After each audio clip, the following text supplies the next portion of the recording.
The city of Ottawa has a vibrant, diverse Aboriginal population of First Nations from various backgrounds from coast to coast to coast, Inuit people and Métis people from coast to coast to coast. So it's very vibrant, it's very diverse. Diversity must be recognized because we're not all in one and the same people. Absolutely, we're not. And that is critical to raise that awareness. We are rich with our culture and our identity and our languages, and we have so much to contribute, not only to our communities, but to the whole entire city of Ottawa and Canadian society in general. There are so many nations here that I encourage many of the First Nations, Inuit and Métis people to examine or search about their identity. The non-Indigenous peoples should ask questions and try to research as much as possible as to what happened to the Indigenous peoples of this country. It's time that the truth was brought out. It was a shameful part of our past, and it's time to reconcile. We've seen a lot of changes. Now how people say, I'm proud to say I'm First Nations or Métis or Inuit, and so thank goodness the times are a-changing. We wear our sashes, both Rita and I, and it's not all our family, but both Rita and I wear our sashes because of Grandma, because of the things that she suffered in her day. We're very fortunate at this time of the era that we are permitted to speak the language, or for those many of us that weren't as fortunate, to speak whatever language that we have or knowledge of, and to share that and to be able to pass that on generationally so that tomorrows of our peoples will be carrying more pride and dignity. I learned many years ago about the seven grandfather teaching. That's what I carry. You need to respect people and never judge them when they come. I think about myself when I came here. All I wanted to do was to be with my own people. So I found a friendship center. I found Minwasham, where our people congregated. Then I started learning about the local cultures, connecting with the locals. I was able to find myself.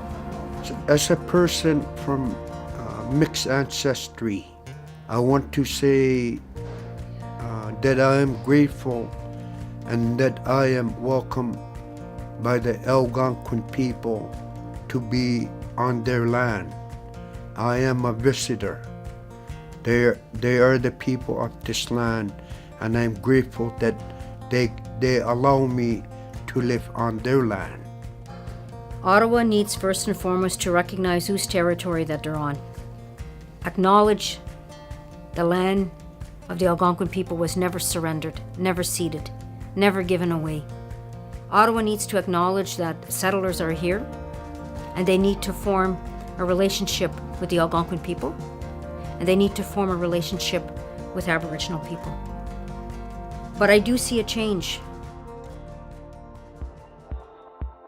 One of the great things about Ottawa is that we have a really active urban Indigenous community.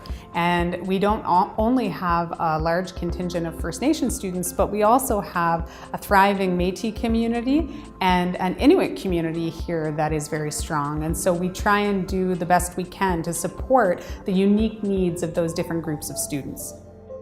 Seeing the students, being comfortable and being that they can be themselves when they come here, and we most definitely do that. And we've heard great feedback from the students themselves, and I'm so proud that we have that Indigenous success, and we celebrate that.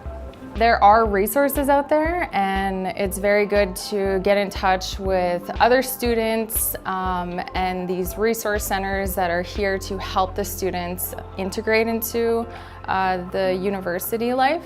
The community here really intentionally tries to build that sense of family among students, because students can feel really lonely when they come here for the first time. Oftentimes they're far away from their community, far away from their family, and we want them to know that there's a place for them. You know, this is their place. Je crois en tant que futur étudiant dans n'importe quelle institution postsecondaire, c'est important de s'auto-identifier, d'être capable d'aller chercher les ressources nécessaires dans les centres variés, soit dans les institutions ou soit à l'extérieur. Il y a une fierté qui vient avec son auto-identification en tant qu'Autochtone. Puis je pense que si on la vit, on va être capable de poursuivre avec une approche globale, avec qui on est, puis c'est quoi notre place dans la société d'aujourd'hui. Coming to Ottawa, it was a little bit scary and absolutely no family here. So do your research before you come. Seek out the resources that could possibly help you before you get here, and just be in contact with other Aboriginal organizations. Everyone needs a place to call home. Everyone needs a place to have that sense of belonging, and I really believe our Ottawa can do that.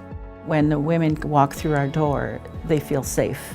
They feel that they're in a place where people understand them. They feel very comfortable here, and whatever their need is, we can accommodate most of it. And the ones that we can't, we will refer to our organizations, our Indigenous organizations in the community first. Folks actually participate in the community. And if you're coming from a place of isolation or from chaos, that can be a real challenge, because you can often be taught some rules about safety. And the first thing about safety is don't connect with people.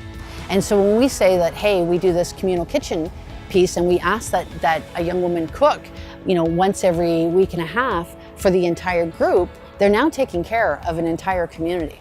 And that can generate not only some cooking skills and some budgeting and some life skills, but it generates a little bit of room for repair in terms of relationship to self and also reaching out to others and to the community as a whole.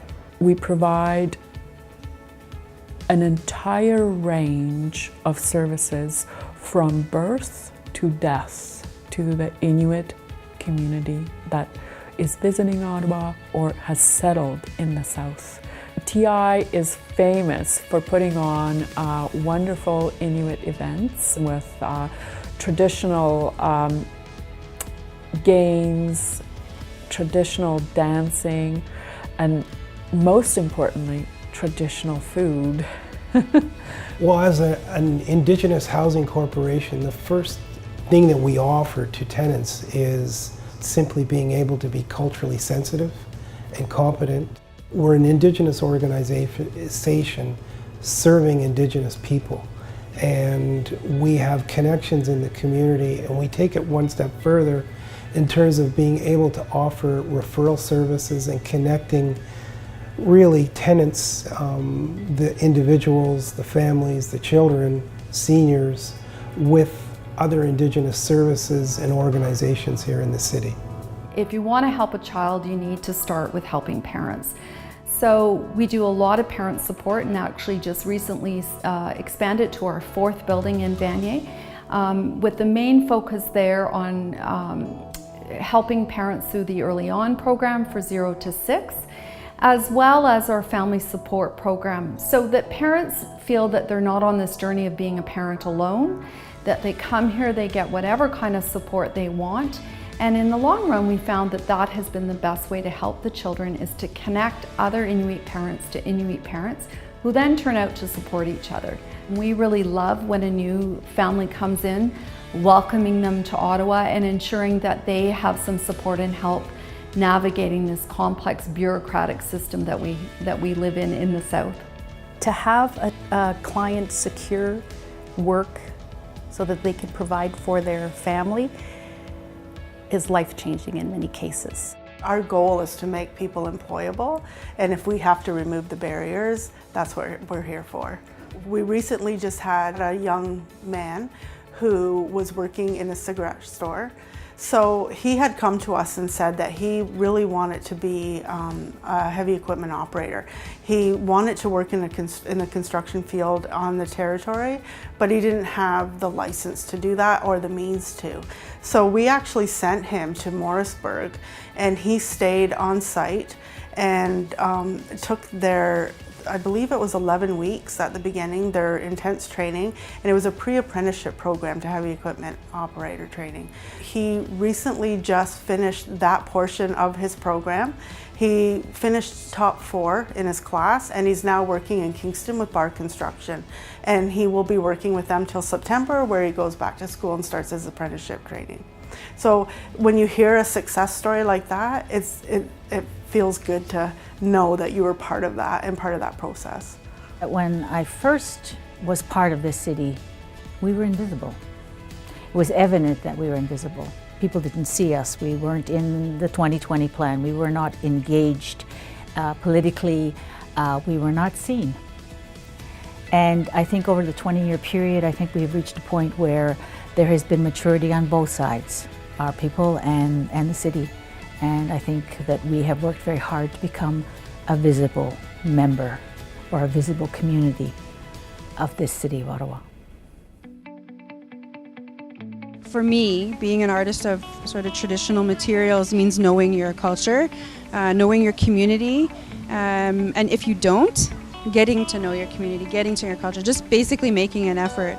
The artist has kind of a creative realm that they can expand on. So that's my teaching. So I think what we think is contemporary today, well, of course it is contemporary, but we're using materials that are available today, and you're just applying it to old techniques that our ancestors have used. Something I really enjoy doing is teaching. Most of us Inuit artists learn by watching. That's how we learn. Where I come from, we have lots of polar bears, and I've seen many polar bears throughout my lifetime. It's very hard to get northern stone down here, so I use the materials from down here. It comes from Wakefield, and it's white granite, and I make white bears.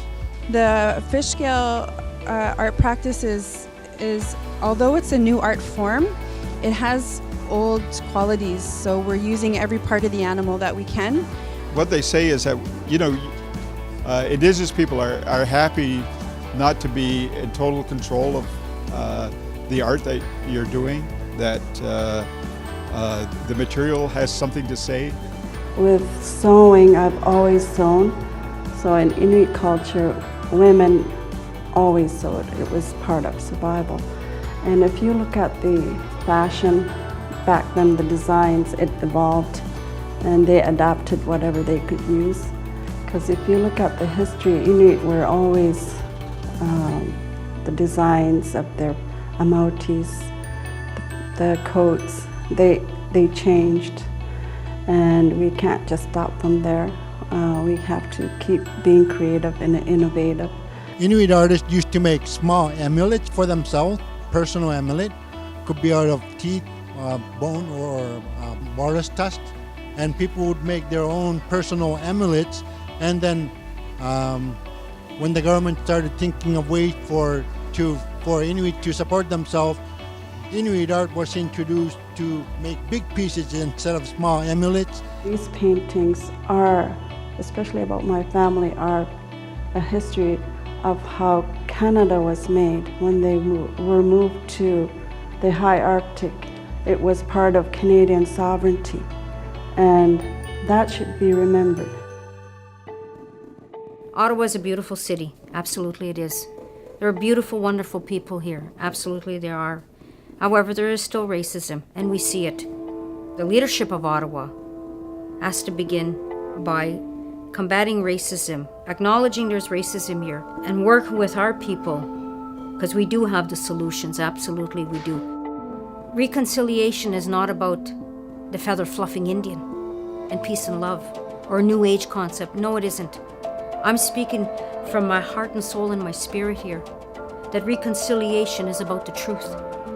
And Ottawa needs to begin by the truth, to acknowledge how this land became the city of Ottawa, why it became a city. The truth is that Algonquin families were removed from their homeland here They were dispossessed. We start with the truth. Start with the truth about how the Oblates and what they did to Algonquin people. Start with that truth, number one. Because I am a firm believer that through truth telling, we will build healing, and we will build the right path, and we will form that right relationship that was always intended between First Nations and settler nations. And that is to live in mutual understanding, peace, and respect.